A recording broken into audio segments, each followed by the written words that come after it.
Impairment loss, ये है IAS 30। Silent please.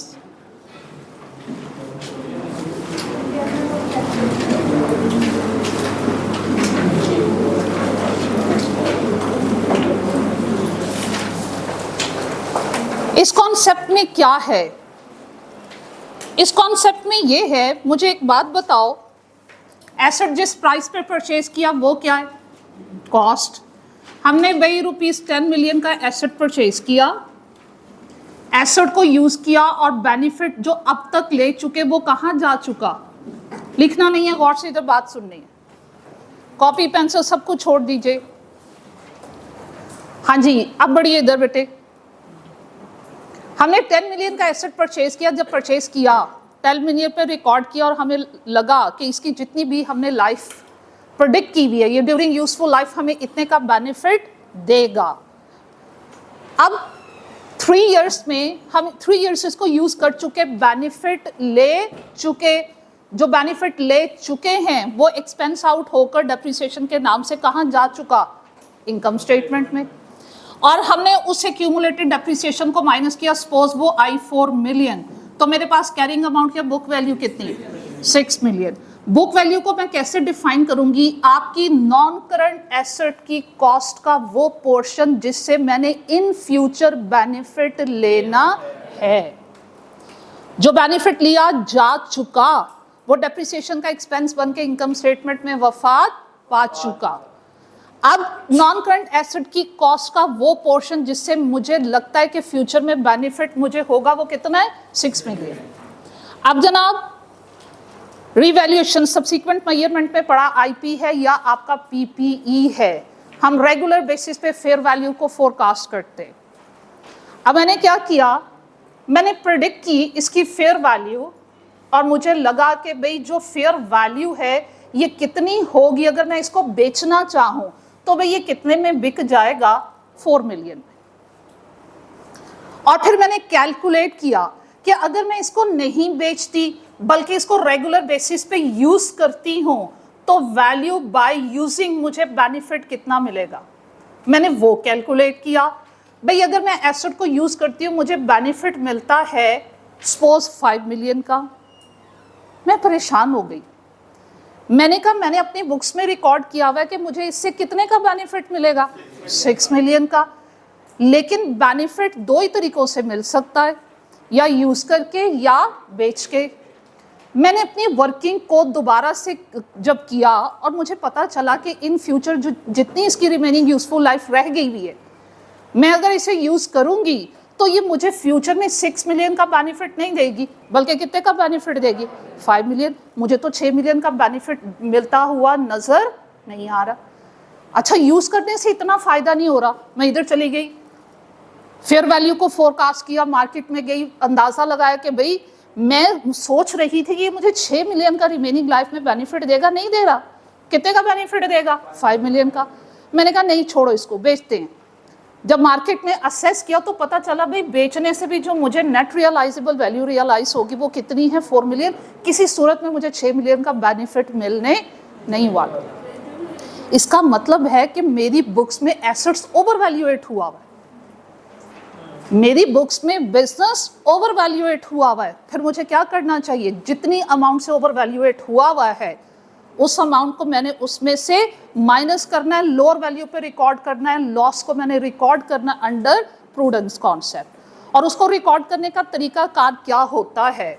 देखिए, वो कहता है non current asset should be recorded at lower of book value versus, ये वर्ड यूज करता है, रिकवरेबल अमाउंट। अब ये रिकवरेबल अमाउंट कौन सी होती है? Higher of net fair value versus value by uses. इनका कंपैरिजन करें। भाई अगर मैं बेचती हूं तो मुझे फायदा कितने का हो रहा है? 4 मिलियन। अगर मैं यूज करती हूँ, मैंने रीअसेस किया, तो मुझे कितने का बेनिफिट हो रहा है? 5 मिलियन। इन दोनों में से हायर ऑफ कौन सी अमाउंट है? इन दोनों में से जो हायर ऑफ अमाउंट होती है बेटे, उससे कहते हैं रिकवरेबल अमाउंट। मतलब जिस तरीके से मर्जी इस एसेट को बेच के अमाउंट रिकवर कर लो या यूज करके, मैक्सिमम जो मुझे अमाउंट रिकवर हो सकती है वो कितनी रिकवर हो सकती है? 5 मिलियन। या मैंने हायर ऑफ क्यों सिलेक्ट किया? क्योंकि बेटे मैं वही ऑप्शन ऑप्ट करूंगी जिससे मुझे फ्यूचर में बेनिफिट ज्यादा होगा। तो मुझे ज्यादा से ज्यादा जो अमाउंट इसको यूज करके रिकवर हो सकती है वो कितनी रिकवर हो सकती है? 5 मिलियन। और बुक्स में मैंने कितनी लिखी हुई है? 6 मिलियन। तो किसी भी सूरत में मुझे 6 मिलियन का बेनिफिट नहीं होने वाला। तो मैंने क्या करना है, अपनी बुक्स को कितनी वैल्यू पे नॉन करंट एसेट को अपनी बुक्स में रिकॉर्ड करना है, इन दोनों में से जो कम होगा। तो इससे होगा क्या, इसको 5 मिलियन पे लेके जाना। ये 5 मिलियन पे कैसे जाएगा? राइट नाउ हमारी इस एग्जांपल में कितने से वैल्यू कम हो रही है? ये जो वैल्यू आपकी कम हो रही है इसे कहते हैं इम्पेयरमेंट लॉस। और ये इम्पेयरमेंट लॉस बेटा जी कब होता है? जब आप वैल्यू उसकी ज्यादा एक्सपेक्ट कर रहे होते हो, लेकिन एक्चुअल में इसकी जो रिकवरेबल अमाउंट होती है वो कम होती है। तो फिर जो इसका डिफरेंस होता है that is called impairment loss. कैसे रिकॉर्ड करना चाहिए इम्पेयरमेंट लॉस? लॉस है, कोशिश कीजिए। लॉस है, क्या करोगे? डेबिट करोगे। Impairment loss debit. क्रेडिट किसको करें? नॉन करंट एसेट जो भी है उसको आपने क्या करना है? क्रेडिट। कितनी अमाउंट से? तो बेटे जब 1 मिलियन से रिकॉर्ड करोगे, नॉन करंट एसेट क्रेडिट हो रहा है, वो ऑटोमेटिकली आपके बुक्स में 6 मिलियन में से 1 माइनस होगा, वो किस पे स्टैंड हो जाएगा?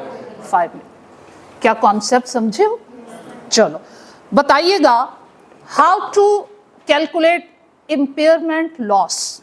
उसके लिए आपको क्या क्या इंफॉर्मेशन चाहिए होगी? आपने बुक वैल्यू का कंपैरिजन किसके साथ करना है? रिकवरेबल अमाउंट कौन सी होगी? कभी नेट फेयर वैल्यू और कभी वैल्यू बाय यूजिंग। इनमें से कौन सी अमाउंट रिकवरेबल होगी? जो हायर ऑफ होगी। स्टेप नंबर 1 में हायर ऑफ वैल्यू को सिलेक्ट किया और फिर उसका कंपैरिजन किसके साथ किया? बुक वैल्यू के साथ। और keep in mind impairment loss तभी होता है जब बुक वैल्यू ज्यादा होती है और रिकवरेबल अमाउंट कम होती है। लेकिन अगर वाइस वर्सा हुआ तो वो एक्सपेक्टेड इम्पेयरमेंट बेनिफिट होगा। प्रूडेंस कॉन्सेप्ट कहता है उसको रिकॉर्ड नहीं करना। ये भी एक्सपेक्टेड इम्पेयरमेंट लॉस है, एक्सपेक्टेड लॉस है। ये लॉस कब होगा? जब बेचेंगे या ऑनवर्ड यूज करेंगे इन फ्यूचर। लेकिन मैं क्यों रिकॉर्ड कर रही हूँ? Because of prudence concept. अगर in case first time comparison हो रहा है, फर्स्ट टाइम की मैं बात कर रही हूँ, फर्स्ट टाइम आप ये कंपैरिजन कर रहे हो और फर्स्ट टाइम में ही आपकी बुक वैल्यू कम है और रिकवरेबल अमाउंट ज्यादा है, आपको बेनिफिट हो रहा है, no need to record it. But record करना पड़ता है कब? जब फर्स्ट टाइम आपने इम्पेयरमेंट लॉस रिकॉर्ड कर लिया और बाद में सिचुएशन चेंज हो गई, फिर आपको रिकॉर्ड करना पड़ेगा। वो नेक्स्ट स्टेप में बात करेंगे। पहले मुझे बताइए फर्स्ट स्टेप में क्या करना है, ये बात फॉलो किए। इम्पेयरमेंट बेनिफिट तब तक रिकॉर्ड नहीं होता, उसे कहते हैं रिवर्सल ऑफ इम्पेयरमेंट, जब तक हमने प्रीवियस ईयर में इम्पेयरमेंट लॉस को रिकॉर्ड ना कर लिया हो। क्या? हाँ, अब इसमें क्या करना है, फर्दर बातें मैं इसमें बेटे ऐड कर रही हूँ। अगली बात, इम्पेयरमेंट लॉस को कहाँ डील करना चाहिए? ये हमेशा इनकम स्टेटमेंट का पार्ट होगा, ठीक है? इसको कभी भी आपने ओसीआई में ट्रीट नहीं करना। यहां तक कि प्रैक्टिस करते हैं फिर आगे बढ़ते हैं। Open your books, directly books पे आइएगा। हैं चाहिए? बना लिए हुए मैं आज शेयर कर दूँ, ठीक है? हाँ, नोट्स चाहिए?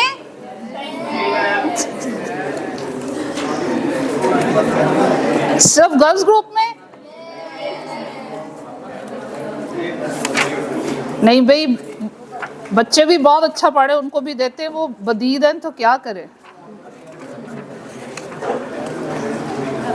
चलें भाई, मैं जब तक आपके ग्रुप में जो लिखा वो शेयर करती हूँ, आप जरा पढ़िएगा example number 1 and 2 on page number, यहाँ मुझे क्लियरली नजर नहीं आ रहा, 156 है, जरा जल्दी से मेरा बेटा पढ़ लीजिएगा। एग्जाम्पल नंबर 1 and 2, और जब तक चलो मैं ये आपको शेयर कर देती हूँ।